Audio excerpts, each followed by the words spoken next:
Welcome to the Quark and Roll podcast. I am your host, Kwok Wei Lan. Today's guest is Dr. Susan Thistlethwaite, emerita professor and president of Chicago Theological Seminary. She is a feminist theologian, a political commentator, and a mystery novel author. In this episode, we'll have a conversation about 1 year into the second Trump administration and responsibilities of churches and faith communities. Susan, welcome to the podcast. Thank you, Puilan. It's just a delight. Susan, I would like to ask, did you expect United States will be what we have found ourselves today a year ago after President Trump's inauguration? Did anything surprise you? I had read Project 2025. It was out there. A lot of people thought, no, they can't possibly mean that. Get rid of the Department of Education. But I believed it. And I worked so hard to defeat Trump and elect Kamala Harris. I was on Kamala Harris's faith team. We met by Zoom all the time, trying to promote her faith messages and so forth. I thought it was a real danger. And I and many other people were right about that. But I think they have concluded that the gloves are off. And this is where liberation theology really, really helps, Puilan, because there is liberation theology. It starts with social analysis and economic analysis.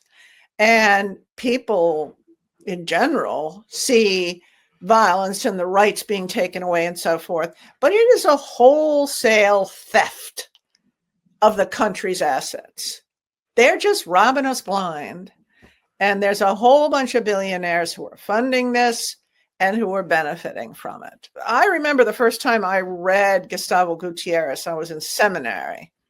And his Theology of Liberation begins with an analysis of developmental economics and how the U.S. was saying they were going to help develop Latin America.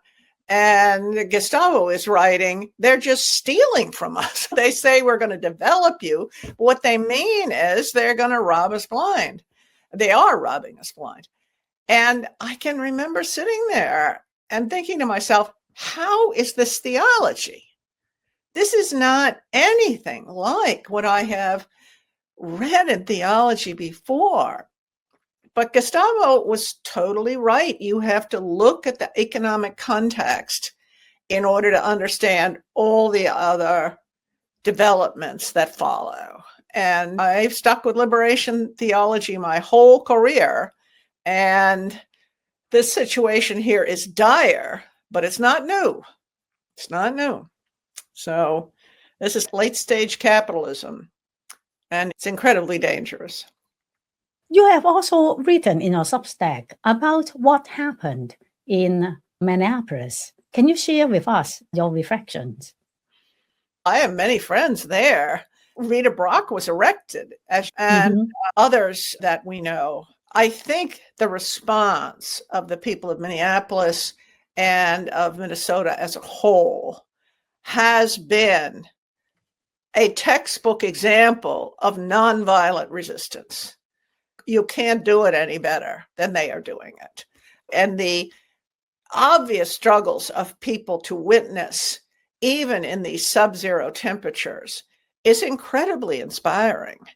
And I wrote today, we're winning. We're actually winning.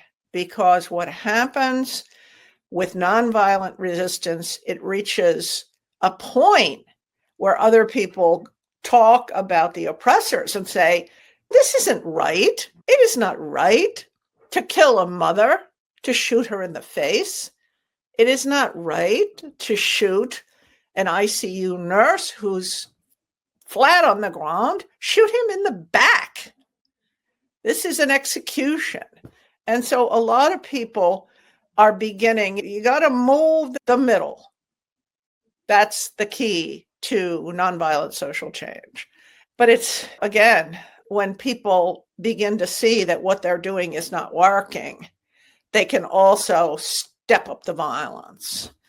And Trump just sent that guy Homan today to take over the ICE operation in Minneapolis. We're not out of the woods by any stretch of the imagination at this point. And American history feeds into how this came about. How did Trump happen? You committed genocide against the Native Americans. You had this slavery system, which is simply horrible. The mistreatment of Chinese immigrants. People don't realize what the largest lynching that ever occurred was of Chinese immigrants. Taking all that history into account, the homophobia, the sexism, so forth. This didn't fall from the sky. It is a culmination of a long history of paying lip service to democratic values and having some democratic values, but at the same time, dishonoring those values in many ways. I am very proud of the clergy and faith leaders who answered the call to go to Minneapolis to stand in solidarity. Our mutual friend, Dr. Rita Nakashima-Brock, was one of those faith leaders. And they just knelt down to pray. And then they were arrested. And I'm very proud of what they have been doing and witnessing to the gospel. Yeah, I am too. Absolutely. I sent Rita a message, do you need bail money? I could wire money someplace, but they didn't need it. They were actually arrested by the police and just given trespassing citations and then let go. I was glad about that, though. You don't want to get involved in being incarcerated in the system. It's very alarming. So what do you think would be the responsibility or the roles of churches and faith communities in a time like ours? We were discussing that at church on Sunday. And ICE is starting to move into our part of California. There are trainings for people to learn how to be the sort of witnesses that you've been seeing in Minnesota. So they announced where those trainings would be. And the pastor was saying this last week, people were saying to each other, clergy, do you want to go to Minneapolis? But I think, do you want to go to Minneapolis has become a symbol of the clergy, almost like Bonhoeffer, needing to go and stand up to the Nazis and great religious leaders in this country. We were celebrating Dr. King on Monday, and I was asked when I was president to appear before the Judiciary Committee when they were considering John Roberts for Chief Justice. And I said yes in a very naive way on a Monday. The hearing was Thursday, and a box with 80,000 pages of his previous opinions came on Tuesday. And so I and a whole bunch of students spent 2 nights on the floor of my office reading all of this. And it was clear that he always sided with the police and not supporting separation of church and state. That was very alarming. So I had to write a response and then present it to the Judiciary Committee. And at that point, Roberts had already testified, and he said that he was just an empire calling balls and strikes. And I said, I framed it around Dr. King and King's understanding of the Constitution, that it wasn't calling balls and strikes, and that what King understood was the Constitution swings for the bleachers, right? Is there an expansive understanding of human rights that extends Or is it to narrow it and narrow it so much that you're looking down all the time? And I think Roberts has been a disaster as Supreme Court Justice. And I didn't say so in my testimony. I thought that was a little much, but I thought so even at the time, having read all of his previous opinions. I thought he was narrow-minded and certainly very elitist in his rulings. I think people are losing faith in our judiciary system. Because the Supreme Court has not been as inclusive and for justice as we have hoped. Oh, yeah. And do you see any hope for legal protection for Americans and also immigrants? Since the Supreme Court is not a whole lot of help, I think more local decisions have sometimes been very positive. I support the ACLU. Everybody's got to support the ACLU because the American civil liberties are under attack. I was thinking of our colleague Ada Maria Isasi Diaz this morning, and Ada always used to say, "La vida es la lucha," life is struggle. We're not going to get past this and be in some paradise of democracy. But I think this resistance that is taking shape around the country is one of the most promising things I've seen in many years.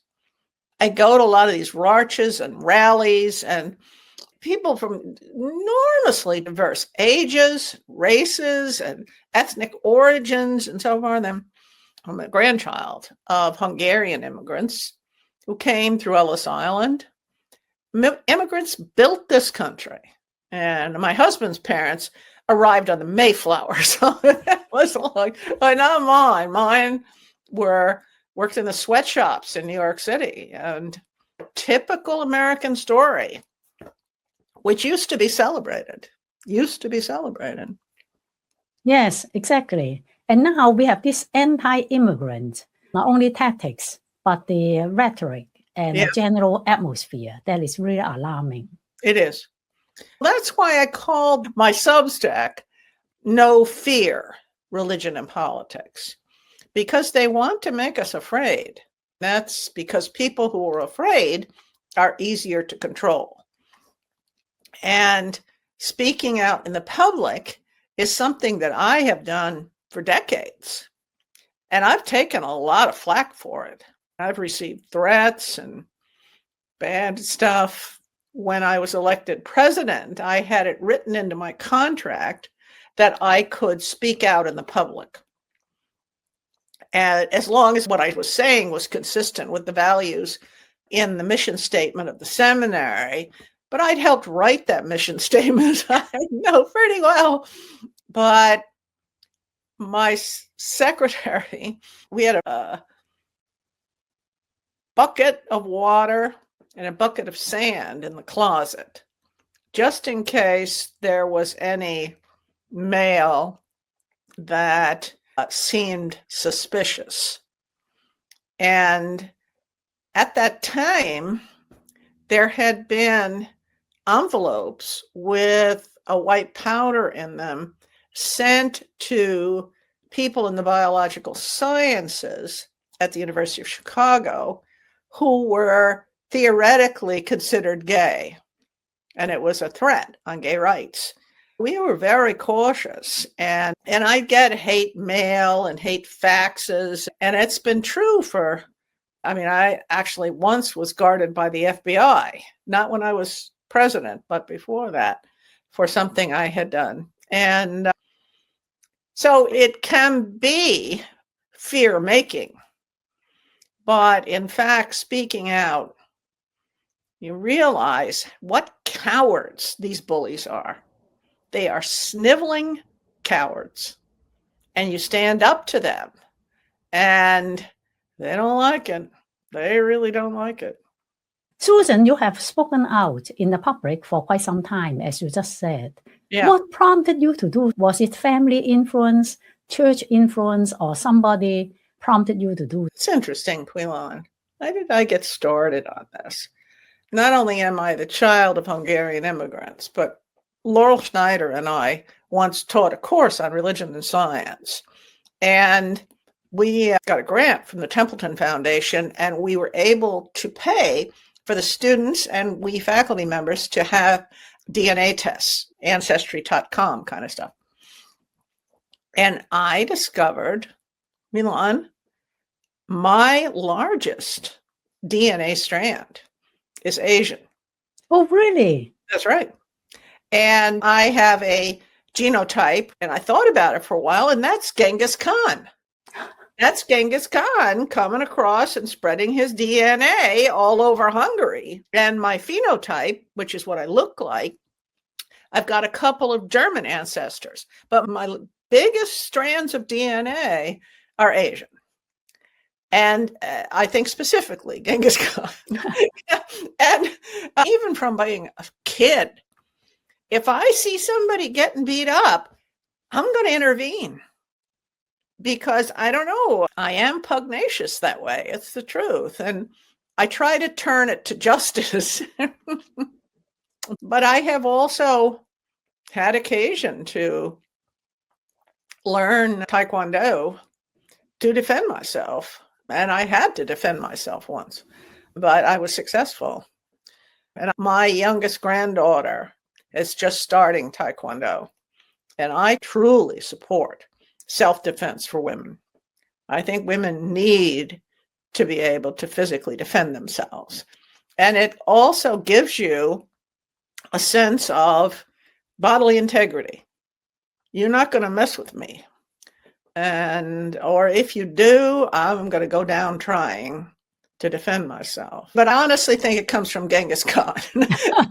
It's in the genes. Yeah, it's in the genes. I have no other explanation from it. I get this question from time to time, and that's the closest I've been able to come to figuring it out. There are limits to that,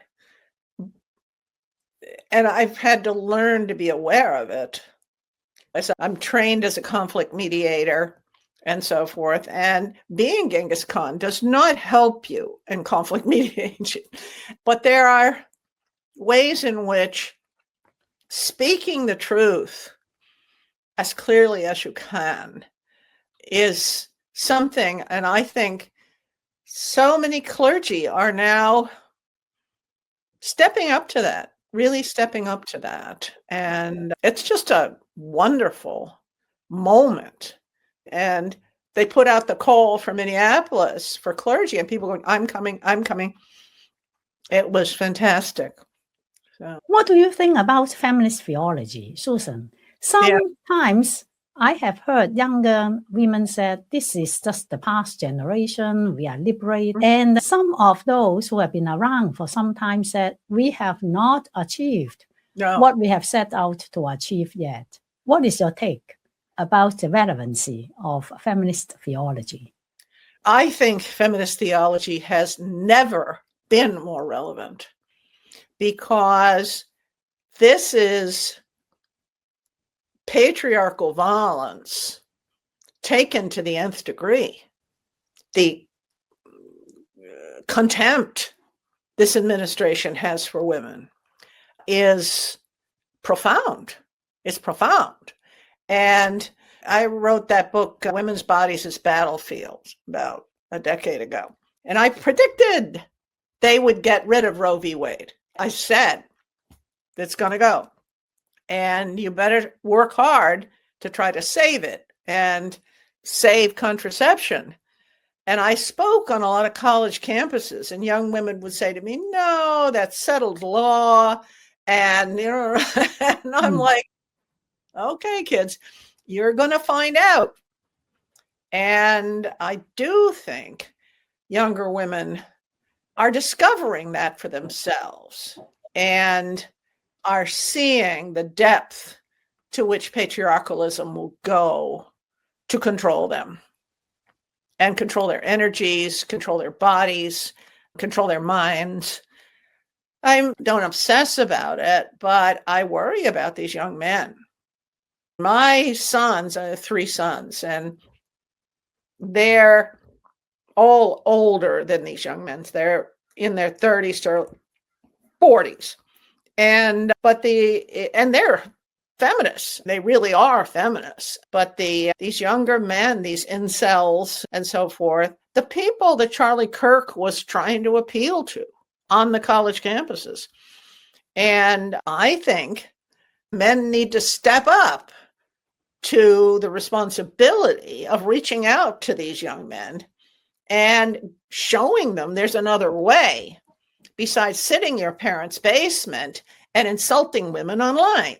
I think it's a horrible mess in terms of the gender split.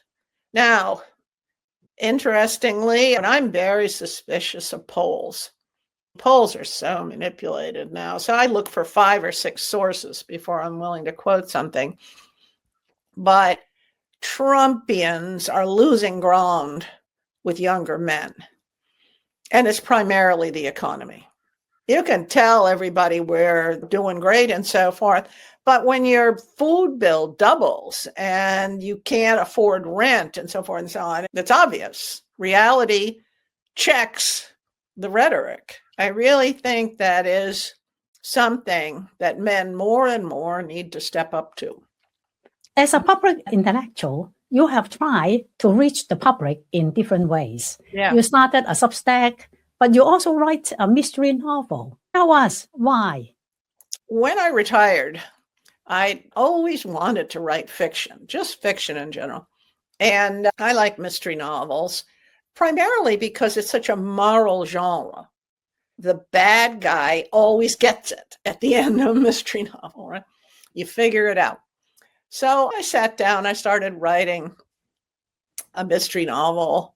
I got a third of the way through, and it was just awful, Elon. It was just terrible. And everybody was me, and they lectured each other. And so I went to the Iowa Writers Workshop for 2 summers to their mystery writing advanced workshops. And I think the answer to why I continue with the fiction writing is something that teachers said is for powerful fiction, you have to show, not tell. And when you create a character, my detective, for example, and I want to say she's brave, if I write the detective is brave, boring, right? So when I revised this manuscript, I had her climbing up in a building that was under construction, and she hears a thud, and she goes over to where a elevator shaft is being built, and there's concrete in the bottom of the shaft that's still setting, and there's somebody drowning in the concrete. So she grabs a rope from the construction site and she rappels down the side of the elevator shaft to get this person and pull them up out of the concrete. And that showed her character, which I have carried through all the novels. She's very brave, but she rushes into things. And sometimes she's just a little bit crazy about it, but she's not going to let somebody drown. And that versus the detective is brave. So what we in feminist theology try to do is show people it doesn't have to be this way. It does not have to be this way. Our efforts in critical consciousness have to people to be able to see that this system is a setup against you as women. And I do the same thing in the fiction. I show it doesn't have to be this way. And people tend to get that. And then I get to put a lot of feminist theology in the books. So people who wouldn't pick up Emily Towns necessarily do get to know her work, or many of the other books that I cite. So that's why I have let the novels take a back seat writing the Substack. because as with your Substack and your podcast, it takes a lot of work to set these things up. And what should I write about this week? And how do I frame it? And all that. It takes a whole lot of work. So I had a plot for the next novel, which was going to be about immigrants in Chicago. And I outlined that last year, and it's already completely passé.